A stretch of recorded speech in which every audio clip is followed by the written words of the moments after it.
तेव्हा त्याला जागृती झाली विष्णू हे ना कृष्णाला की आपण ब्रह्मांड नायक आहे. आणि मग त्यांनी त्या अवस्थेमध्ये त्याच अवस्थेत सांदीपनी ऋषींचं भविष्य सांगून टाकलं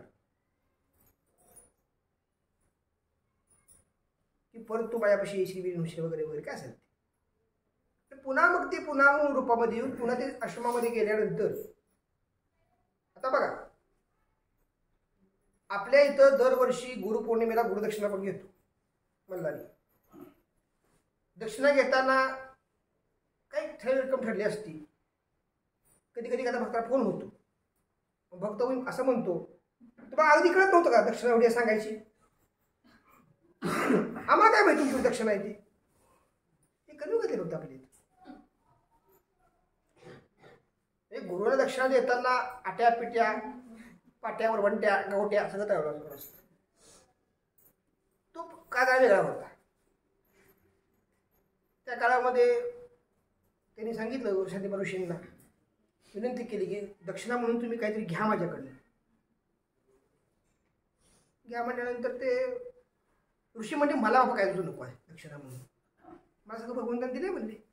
नाही म्हणते तसे म्हणजे रुजूकच होतं माझं. म्हणजे एक काम कर, तू माझ्या पत्नीकडे जा, गुरुमाताकडे जा. गुरुमाताकडे गेल्यानंतर म्हणली, गुरुमाता म्हणले बघ कृष्णा तू काय दक्षिणामध्ये देऊ शकत नाहीस आणि तुझं काय पुन्हा जाऊ शकत नाही. बायकांना थोडं असतं जरा गेलं म्हणजे असं का म्हणताय हो, मला म्हणजे तुम्ही दक्षिणा घेतल्याशिवाय माझी ही साधना पूर्ण जाणारच नाही. म्हणजे माझा एक मुलगा, मला एकुलता एक मुलगा होता, तो मुलगा म्हणजे 5 वर्ष झाली बेपत्ता आहे. किती वर्ष झाली? 5 वर्ष बेपत्ता आहे. आणि तो मुलगा माघारी जर आला तर तुझी साधना सफल होईल. आणि ते काय होणार नाही. तू आपल्या तुझ्या गुरूंच्याकडे जा आणि विषय असं कसं म्हणला. कृष्ण म्हणले मी माझ्या पद्धतीने प्रयत्न करतो, तुम्ही मुलाचं नाव सांगा, काय घडलं ते सांगा. काय नाही म्हणजे समुद्र तटाला म्हणजे आंघोळीला गेला असताना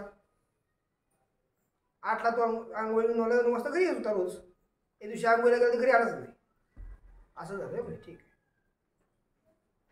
म्हणजे माते अनुमती द्या. म्हणजे ते दिवस दिले 21 दिवस. 21 दिवसात तुमचा मुलगा माघारी करतो नाही तर घेतलेली साधना झाली त्याच जेवणार माझी. तिथून डायरेक्ट समुद्राकडे गेले. समुद्राला 3 हाका मारल्या. आता ते भगवंत अवतारच, ते काय हाका द्यायला तयार नाही. कोण ओ द्यायला तयार नाही समुद्र. मग समुद्राला सांगितलं आता जर तू पुढे आला नाहीस तर नाईलाज असतो मला तुला आठवून टाकायला लागेल. म्हणजे बघा आठवून टाकायला लागेल म्हणजे समुद्राकडे उभा राहिला. म्हणजे काय झालं का मला बोलव हे काही करताय म्हणजे अमोघ ऋषी हो मुलगा इथे आला होता हो गायब झालाय असं कळतंय. कुठं आहे तो? म्हणजे माझ्या पोटामध्ये एक राक्षस राहतो आणि तो बहुधा तोच माणसं वर्ण खाली आपलं गळेकृत करत होता. तर त्याच्याकडे असलं तर मला माहीत नाही, पण माझ्याकडे बाबा काही नाही आणि मला आपलं मोकळं करा. ठीक आहे म्हणजे ठिकाण सांगू द्यायचं. ते दोघंही हे तुम्हाला सगळं सांगतोय ना मी, हे दुसऱ्या अवस्थेत सांगतोय. कुठल्या अवस्थेत आपण सांगतोय? सूक्ष्म अवस्था.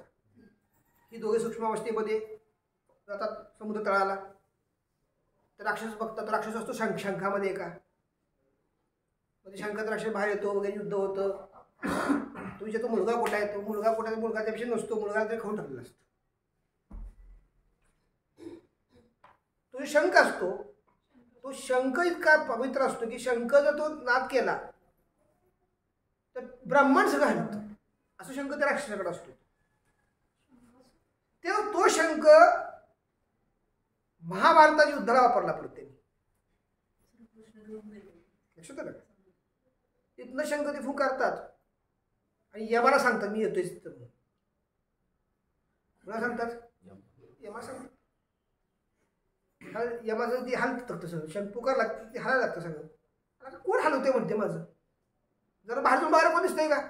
तू जातात बाहेर कोण नाही म्हणतो महाराज. कसं कोण नाही हलते कसं काय म्हणतो. आता कुणाच कसं चालतंय जाऊ दे म्हणतो हरकत नाही. 15 मिनिटात पुन्हा ही वायुमार्गाने घुसतात वर एवढं लोकांना जातात. एवढं लोकात गेल्यानंतर तुम्ही कोण आहे माणसं आहे म्हणून मुलं आहे म्हणतोय आम्ही.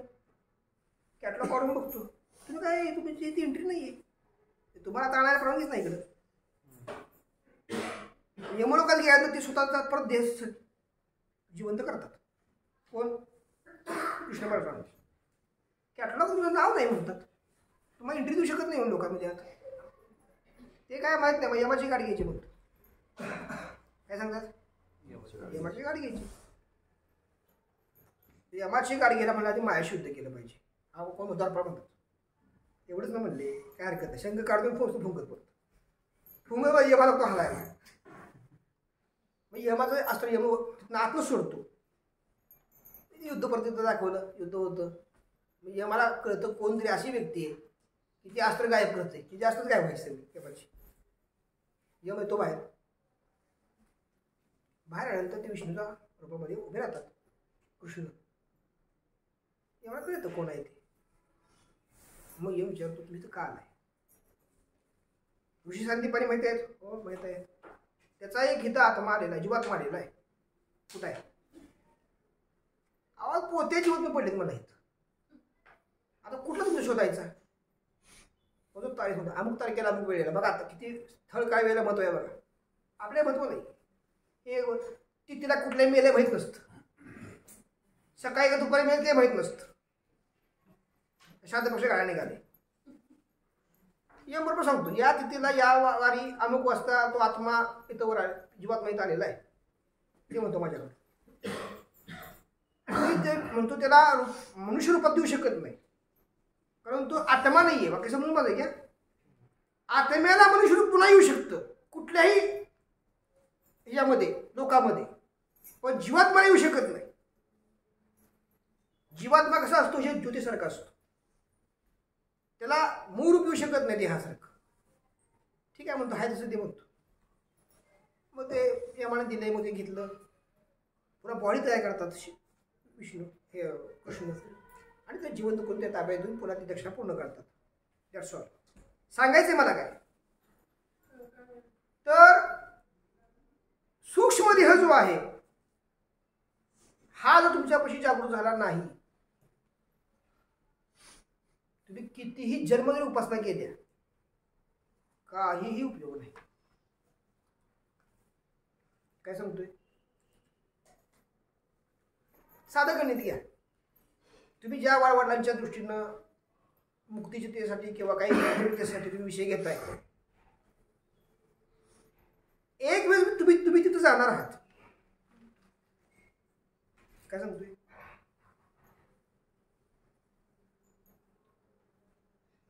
काय सांगतोय मी तुम्ही तिथं एक वेळ जाणार आहात मृत्यूनंतर. कुठं कैलासरात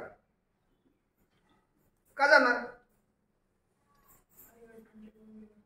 हा जरा का जाणार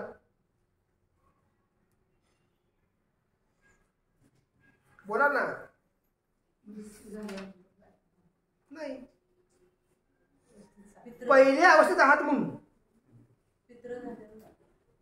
तुम्ही पितृ डिपेंड होणार. का होणार नाही तुम्हाला दुसरा अवस्था कुठे मिळाली. खोटं बोलायचं नाही खरंच बोलायचं. तुम्ही जोपर्यंत प्राप्त जन्मामध्ये सूक्ष्म अवस्था प्राप्त करत नाही काय सांगतोय करत नाही तोपर्यंत तुम्ही पितृयोनीतच जाणार. मग तुम्ही दान धर्म करा परोपकार करा वाटेल ते करा तुमची योनी बदलणार नाही. आणि तुम्हाला जर पितृयोनी जायचं नसेल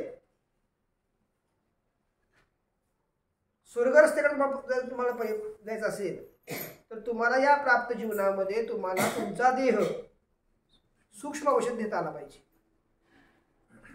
की जे प्राप्त करता तुम्ही बद्रिकेदार जरी गाठला आता उद्या बुकिंग करतो फ्लाईटचं बद्रिकेदारवर येतो तरीही तुम्हाला ते लाभणार नाही. त्याला तुम्हाला गुरु कुठंच घेतलं घ्यावं लागतं. इतकं शास्त्रोक्त गणित ह्या देवदेवतांनी गुरुअंकित देऊन सगळं ठेवले. आता बोला, आता यात काय नाही काय आलं, बोला काय.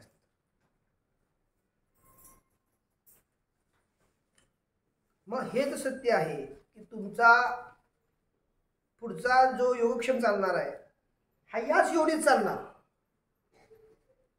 तर मग हे सगळं उपासना वगैरे का करायच्या सांगू शकाल?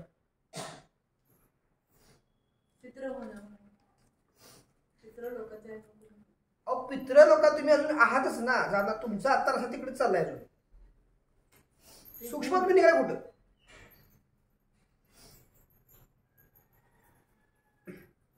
मग असं असताना तुम्ही जे आज काय उपासना वगैरे करताय किंवा गुरु तुम्हाला करा म्हणून सांगताय, हे का नाही? तुम्ही अनेक जन्माची काही घाण केली हे तुम्हीच काढायची, दुसरा काढा येणार नाही. आणि प्राप्त जन्मातही तुम्ही घाण पण करत चाललाय. लक्षात येते? या घाणीतनं तुम्हाला बाहेर पडायचं असेल तर एक शब्द वापरलाय नाथांनी, आदेश. शब्द काय वापरला? आदेशचा अर्थ काय? गुरु म्हणतील तेच म्हणजे आदेश. जेव्हाच तुम्ही आदेश या विषयाने जाल, आता समजा आनंद रात्रीत आले असते मुक्कामी, सकाळी 7 वाजता आली असते, पण नाही येऊ शकले. रात्री पण आले असते तोंड दाखवायला, पण नाही येऊ शकले.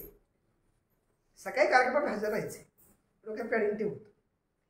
जितका योग तुम्ही घ्याल तितकं कमी फेटून जात तुमचं. काय सांगतोय? म्हणजे योगक्षम वाहम्य, योग वाढला पाहिजे.